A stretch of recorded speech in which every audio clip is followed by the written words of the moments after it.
Kitchen मध्ये तुमचं स्वागत आहे. बरेच वेळा असे होते की आपल्याकडे भाजी नसते, तेव्हा आपण कांदा किंवा बटाट्यापासून भाजी बनवायचे ठरवतो. पण अशा वेळेस तीच तीच भाजी खाऊन कंटाळा येतो आणि बटाटा खूप जणांना आवडतो. तर आज मी तुम्हाला अशाच चटकदार चवदार अशी ग्रेव्हीवाले आलू की सब्जी दाखवणार आहे. चला तर मग आता आपण रेसिपी बघूयात. साहित्य बघू आता आपण. सगळ्यात आधी तेल. मी इथे डेसिकेटेड कोकोनट घेतलंय. इथे आलं आणि लसूण, हळद, मिरची, कांदा, कोथिंबीर, टोमॅटो, हिंग, मीठ आणि उकडलेले बटाटे. आता आपण कृती बघू. सगळ्यात आधी मी वाटण बनवणार आहे ह्याचं. तर वाटण्यासाठी लागणारं साहित्य मी सांगते. हे आहे डेसिकेटेड कोकोनट. तुमच्याकडे ओलं खोबरं किंवा सुकं खोबरं असेल ते किसून घातलं तरी सुद्धा चालेल. नंतर आलं आणि लसूण. तुम्ही कुठल्या सणाला वगैरे करणार असाल तर तुम्ही आलं लसूण स्किप करू शकता. लसूण मी अगदी नावापुरती घेतलेला आहे, 2 पाकळ्या. त्याच्यानंतर मी घालणारे मिरची चवीनुसार. तुम्ही जेवढं कितपत तिखट खाऊ शकता त्यानुसार. थोडेसे काजू. काजूने आपल्या ग्रेव्हीला एक वेगळा थिकनेस येईल. त्याच्यानंतर कांदा. अगेन मी जसं म्हणाले की फेस्टिवलला वगैरे करणार असाल तर कांदा स्किप करा. टोमॅटो. कांदा आणि टोमॅटो मी मीडियम साईजचा एक घेतलेला आहे. दोन्ही एक एक असे घेतलेले आहेत. त्यानंतर घालायची ह्याच्यात खूप कोथिंबीर. आणि आता हे मिक्सर मधून छान वाटून घ्यायचंय. पाणी शक्यतो घालायची गरज पडत नाही कारण त्याच्यात टोमॅटो आहे. आता मी हे मिक्सर मधनं छान वाटून घेते. इथे आपलं वाटण रेडी आहे. मी इथे लोखंडाची कढई घेतली आहे. तुम्ही कुठली तुमची डेली यूजची कढई घेऊ शकता. मी आता तेल घेणार आहे आणि एरवीच्या भाजीपेक्षा थोडं जास्त तेल लागतं या भाजीला. तेल छान तापू देणार आहे मी. आणि मी तेलात कुठल्याही प्रकारची मोहरी किंवा जिरं असं काही घालणार नाहीये. तुम्हाला अगदीच जिरं हवं असेल तर एक तर तुम्ही आत्ता घाला तेल गरम झाल्यानंतर. अदरवाईज तुम्ही वाटणात जिरं घालू शकता. तेल तापलंय आपलं. मी आता डायरेक्ट आपल्या तेलात हे वाटण केलंय आपण ते घालणार आहे.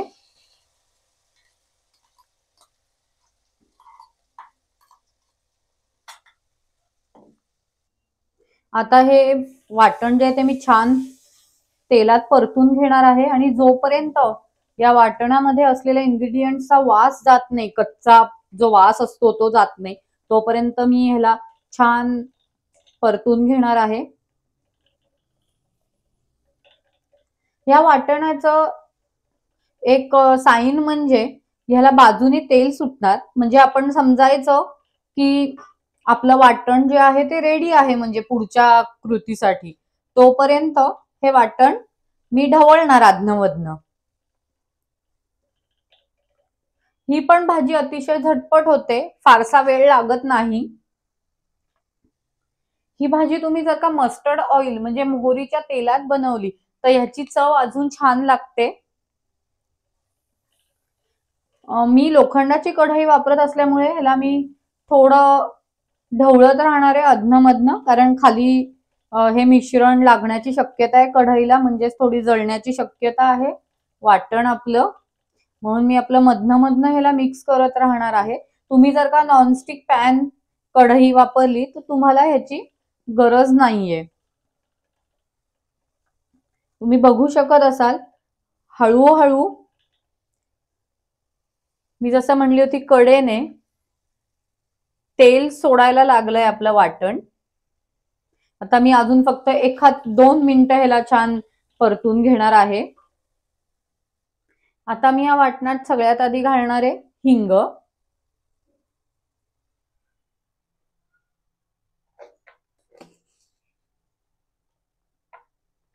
हिंग घातल्यानंतर मी ह्याच्यात घालणार आहे हळद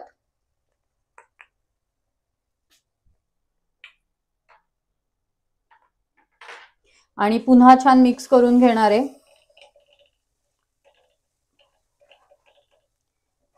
आणि आपलं हे वाटण जळू नये म्हणून मी ह्याच्यात थोडं घालणार आहे पाणी, अगदी थोडं पाणी, कारण नंतर आपल्याला ग्रेव्हीसाठी पाणी लागणार आहे तेव्हा घालणारच आहे. हे फक्त आता वाटण जळू नये म्हणून मी पाणी घातलंय ह्याच्यात.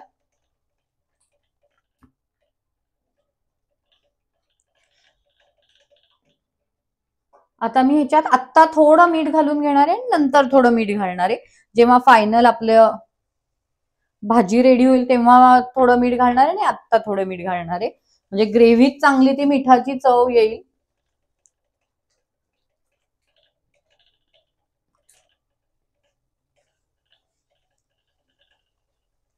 इथे आपलं वाटण आहे ते रेडी आहे.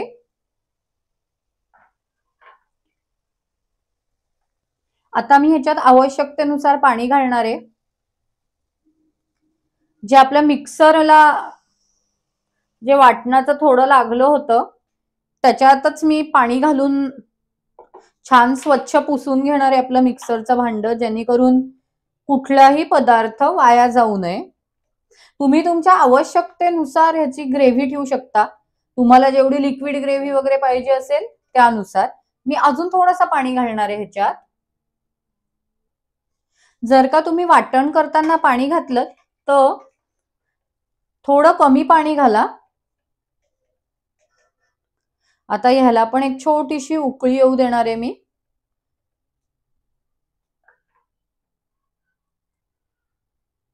तुम्हाला जर का ग्रीन ग्रेव्ही नको असेल तर तुम्ही वाटण करतानाच त्याच्यात आपली लाल सुकी मिरची जरी घातली तरी सुद्धा चालेल, हिरव्या मिरचीची रिप्लेसमेंट म्हणून. मला ग्रीन ग्रेव्ही हवी आहे म्हणून मी इथे ग्रीन चिली म्हणजे हिरवी मिरची घातली. मिरचीचं प्रमाण तुम्हाला जेवढं तुम्ही तिखट खाऊ शकता तेवढं घाला.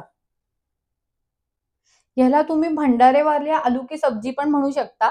फक्त फरक एवढाच आहे की भंडाऱ्यातली जी आलूची सब्जी म्हणजे बटाट्याची भाजी जी असते ग्रेव्हीवाली त्यात खडे मसाले वगैरे घातलेले असतात. मी ह्याच्यात कुठल्याही प्रकारचा खडा मसाला वगैरे वापरला नाहीये. सो ऑलमोस्ट ते त्याच्या सिमिलरच ही भाजी आहे. आता मी या ग्रेव्हीला उकळी फुटायची वाट बघते. एक उकळ काढून घेणार आहे छोटीशी मी आणि त्याच्यानंतर मग मी त्यात बटाटे घालणार आहे. आता मी ह्याच्यात बटाटा घालणार आहे, पण मी ह्याच्यात बटाटा हाताने कुस्करून किंवा हाताने मॅश करून घालणार आहे, कारण आपल्याला कुठल्याही प्रकारच्या फोडी किंवा किसून वगैरे घालायचा नाहीये ह्यात. सो तुमच्या ग्रेव्हीच्या अंदाजाने तुम्ही बटाटा घाला.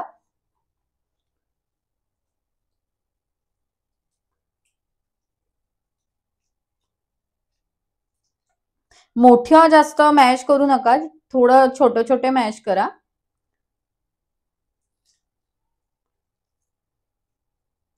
मी ह्याच्यात साधारण मीडियम साईजचे 3 बटाटे घालणार आहे.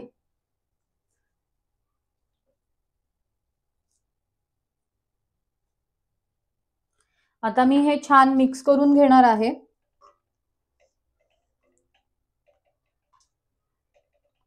आणि ह्याच्यात आता चवीनुसार मीठ घालणार आहे.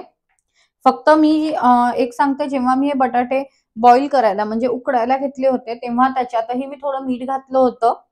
सो त्याचा अंदाज घेऊन आता मी ह्याच्यात थोडं मीठ घालणार नाही, पण आधी पण वाटणात आत्ता मीठ घातलं होतं. सो त्या अंदाजाने तुम्ही मीठ घाला. आणि चव बॅलन्स करण्यासाठी तुम्ही थोडीशी साखर घालू शकता, चिमूटभर. अगदी 1 ते 2 चमचे वगैरे नाही, चिमूटभर साखर चव बॅलन्स ठेवण्यासाठी तुम्ही घालू शकता. आणि ह्याला मी छान मिक्स करून घेणार आहे या बटाट्यांना. तुम्हाला पाहिजे तर तुम्ही फोडी करून पण बटाटे घालू शकता, पण हे जे असे बटाटे आहेत ते खायची मजा थोडी वेगळी आहे फोडी केलेल्या बटाट्यांपेक्षा. जेव्हा आपले मेनली आपण जेव्हा ग्रेव्हीवाली भाजी खात असतो तेव्हा हे असे जे मॅश केलेले, हाताने मॅश केलेले बटाटे जे असतात त्यांची चव एक वेगळीच असते. आता मी 1 ते 2 मिनिटं झाकण ठेवणार आहे. इथे आपली ग्रेव्ही वाली आलू की सब्जी किंवा भंडारे वाले आलू की सब्जी रेडी आहे. आता मी सर्विंगची तयारी करते. इथे रेडी आहे आपली भंडाऱ्यावाला आलू की सब्जी किंवा ग्रेव्ही वाले आलू की सब्जी. ह्याला मी आता कोथिंबीरीने छान गार्निशिंग करणार आहे. तर आजच्या तुम्हाला भाजीचा प्रकार कसा वाटला ते मला नक्की कमेंट करून सांगा. तसेच माझ्या चॅनलला अजून लाईक, शेअर आणि सबस्क्राईब केलं नसेल तर पटापटा लाईक, शेअर आणि सबस्क्राईब करा. भेटूया अशाच सोप्या रेसिपीसह. धन्यवाद.